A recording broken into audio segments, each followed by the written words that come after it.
Hi விவோஸ், weight loss ப்ராசஸில் இருக்க நீங்கள் என்னெல்லாம் தவறு பண்ணுறீங்க, எதனால் உங்கள் வெயிட் லாஸ் ஆக மாட்டேங்குது அப்படின்னு தான் இந்த வீடியோவில் பார்க்க போகிறோம். ஃபர்ஸ்ட் மிஸ்டேக், நீங்கள் டயட்டை ஃபாலோ பண்ணுறீங்க ஆனால் கன்சிக்யூட்டிவாக ஃபாலோ பண்ண மாட்டேங்கிறீங்க. மார்னிங் ஷேக் எடுக்கிறீங்க, நைட்டு ஷேக் எடுக்கிறீங்க. ஆஃப்டர்நூன் லஞ்ச் பார்த்தீங்க அப்படின்னா 250 கேலரிலேருந்து 500 கேலரிக்குள்ளே தான் எடுக்கணும். ஒரு சிலர் ஆஃப்டர்நூன் லஞ்சை கறியோ இல்லைனா பிரியாணியோ கொஞ்சம் அதிகமாக சாப்பிடும்போது 1000 கேலரி வரைக்கும் இன்டேக் பண்ணுறீங்க. இதனால் உங்கள் டயட்டை ஸ்பாயில் பண்ணுறீங்க.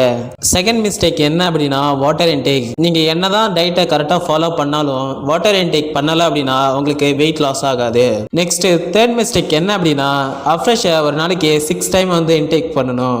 நம்ம ஃபேட்டை பர்ன் பண்ணதுக்கு ரொம்ப இம்பார்ட்டன்டா வார்ம் வாட்டரை எடுத்துக்கிறோம். இதுக்கு பதிலாக நீங்க அஃப்ரெஷ் எடுக்கும்போது ரொம்ப ஆக்டிவாகவும் சுறுசுறுப்பாகவும் உங்க ஃபேட்டை பர்ன் பண்ணத்தை பார்க்கலாம். இந்த 3 டிப்ஸை மட்டும் நீங்க கரெக்டா ஃபாலோ பண்ணா போதும், உங்களோட வெயிட் லாஸ்ல ஸ்ட்ரகிளே இருக்காது. இதை பத்தி இன்னும் இன்ஃபர்மேஷன் வேணும் அப்படின்னா ஜஸ்ட் என்னோட நம்பருக்கு கால் பண்ணுங்க, நான் உங்களுக்கு ஹெல்ப் பண்றேன்.